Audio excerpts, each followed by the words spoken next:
Yo. Right now it's Friday, December 6th, about 10:30 in the morning. It's about 32 degrees right now. Usually I don't give my dates on videos. I don't want to date the video, but this video is going to come out probably later, much later. It's like other videos that are coming out.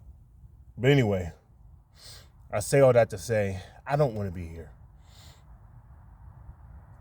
I can think of 11 other places I would rather be than right now at the park, getting ready to do my 5 miles, 32 degrees outside at 10 o'clock in the morning.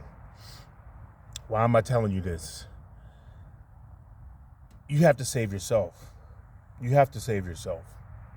Nobody's coming to save you. Nobody's going to help you. Nobody's coming to save you. Now more than ever. Because everybody is struggling with their own thing, especially when it comes to mental health. Everybody's struggling with their own thing right now. It's like trying to pour water into a cup, but you don't have water to pour into the cup.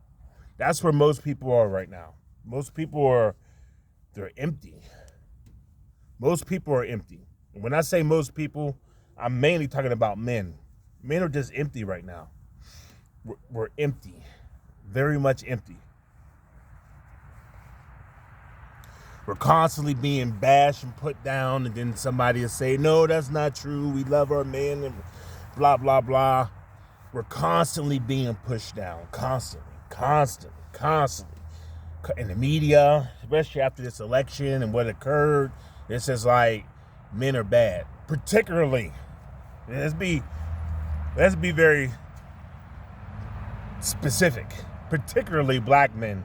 And we're just like, we're being pushed down and pushed down and pushed down. And it says, man, it gets very nerve-wracking very fast. Shit. 32. 20 pounds. So 32 degrees, 20 pounds. That's what I'm thinking about. But they're constantly being pushed down. The constant mental health stresses that we deal with on a consistent basis prior to the election, prior to all this stuff that we got going on right now. We already had things going on. And now here we are. And that's why I keep telling you men, you gotta say to yourself, man, I know how you feel. I know. What about the kids? What about the wife? What about this? What about that? All that doesn't matter when you're in the hospital. Okay? None of that matters. No, only thing that matters then is trying to get yourself better. So how about we prevent ourselves from getting there so we don't have to worry about it? See, this is prevention. That's what coming to the park is for me. It's a prevention. When I was in COVID, doing the vid, as they call it, and I was in that hospital for a total of 46 days, right? I was in a drug-induced coma for 28 days. Drug-induced coma. Propofol. I know propofol very well. 28 days in a drug-induced coma. Then finally got out of that. Another 14 or so days, another 20-something days doing aftercare and getting myself back to walking, talking, and dialysis. It was a mess. But you know what got me through that? Kept telling myself, eventually this is going to be over with. My psychology, my mental was strong. That was one of the things that they were talking about. While I was in my drug-induced coma, I kept waking, the drugs was wearing off. I would start waking up, and I would start fighting the people, and they're fighting. So it eventually had to tie me down to the goddamn hospital bed, all right? Imagine that. Imagine waking up and you're in the hospital bed and your hands are tied to the bed and you got weights on your feet so you can't fucking move. Imagine waking up like that. That was my story. April 2020 into May 2020, right? I say that to say my mental is strong. My mental is very strong. I train myself like this for these type of situations where it's cold. Don't want to be out here, but I go through it anyway. Don't want to do the push-ups, don't want to do the miles, but I do it anyway. That's why I keep telling you, don't lie to yourself. You got to keep pushing yourself. You got to keep pushing yourself. You got to keep doing this to get the mind and subconscious to be like, all right, let's get this done. Because you don't know when and you don't know how, but one day you're going to need to get this done. I don't know what it is. I don't know what your thing is. 200-something people watch my videos consecutively, which is cool. Probably way more watch that and it doesn't show. But being consistent for those 200 people who are watching, thank you. But just being consistent, man. Just be consistent. Just be consistent.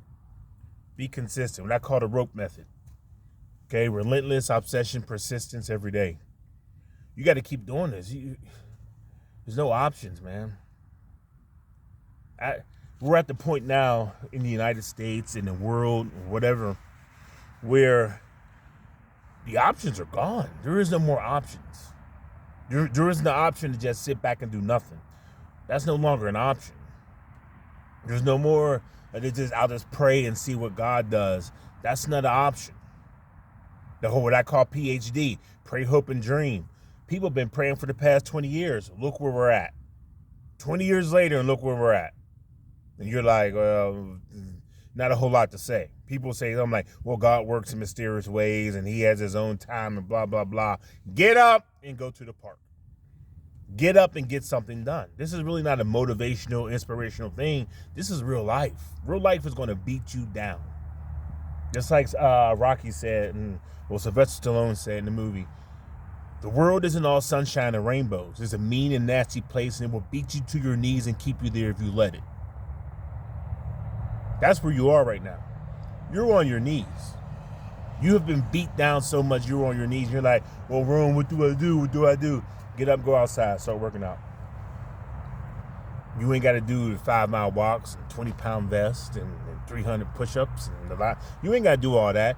Just go outside and walk for a mile. Walk for a half mile. Go outside and walk. No headphones on. Don't have your phone. Well, keep your phone on you, but don't have the headphones on. Don't be on your phone talking while and just be in your thoughts. You'd be amazed at the amount of things that come to you if you just allow your thoughts to wander. And a lot of people don't want that. That's what I talk about the coping skills, which is what? Sex, alcohol, drugs, food, and work. People don't want their mind to wander because their mind will start telling them, hey, this is what you need to do. This is what needs to happen. This is what you need to separate yourself from these people. You need to move from this place. People don't want that. People want what's easy, and that's the reason why the internet is the way the internet is. That's why everybody call everything a scam. It's a scam. It's a scam. It's a scam. Because people want quick. So if I'm selling you something that's quick, you're going to more than likely buy it. Does that mean is it work or not work? Let's say it's 50-50. Because what I found when I look at these courses and offers that people have, they work. They just take time.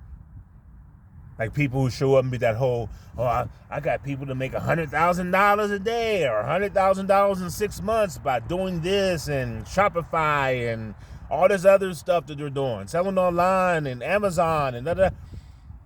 It sounds great. It sounds like you can do it right now. But are you willing to pay that money? Because you got to pay up front. It's going to be a $300-$400 course or more. And then when you start going through the course and seeing all the work you have to do, you're going to be like, that's a lot of work. Yeah. That's a lot of mental focus. Yeah.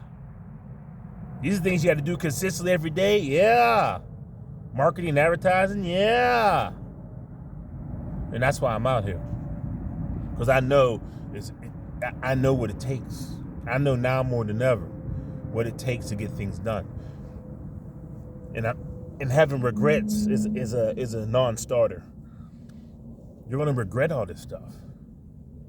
It's going to be 2025. You're going to regret not doing the things you keep seeing and that you want to do. You're going to regret that. That's the biggest thing that all people have when they're getting ready to die is the regret. It's not about the money. It ain't about the women, the cars, the houses, the trips, being flued out and all this other. It's not none of that. It's the regrets of not doing something. Not the regret of doing it. It's the regret of not doing it. People on their deathbed like, oh man, I shouldn't have did this. I shouldn't have done that. It may be a passing thought. But people really talk about the things that they shoulda, coulda, woulda. Shoulda, coulda, woulda. I shoulda did this. People were telling me to do that. I shoulda left. I shoulda done. I shoulda moved. Man, no more shoulda, coulda, woulda. Come on now. At this point, you just don't care. That's what it is. You just don't care at this point? Cool. If that's how you feel, cool. You just don't care no more. Wrong, oh, that sound good, but I got kids, I got the wifey, I got this, all right. Okay. But see, I'm giving you what I didn't have growing up. What does that mean? Somebody telling me exactly what I'm telling you. We didn't have that. All we had was go to school, get out of school, get a job, get married, get a house, have kids, live happily ever after. All that is gone. There's no more of that. No, that stuff is gone. Now it's focus on yourself. Focus on yourself. You don't figure it out too late. Focus on yourself. You're like, oh, you're being selfish. You got damn right. Because you pour yourself out into all these people and all these situations and these jobs and whatnot, and they don't care.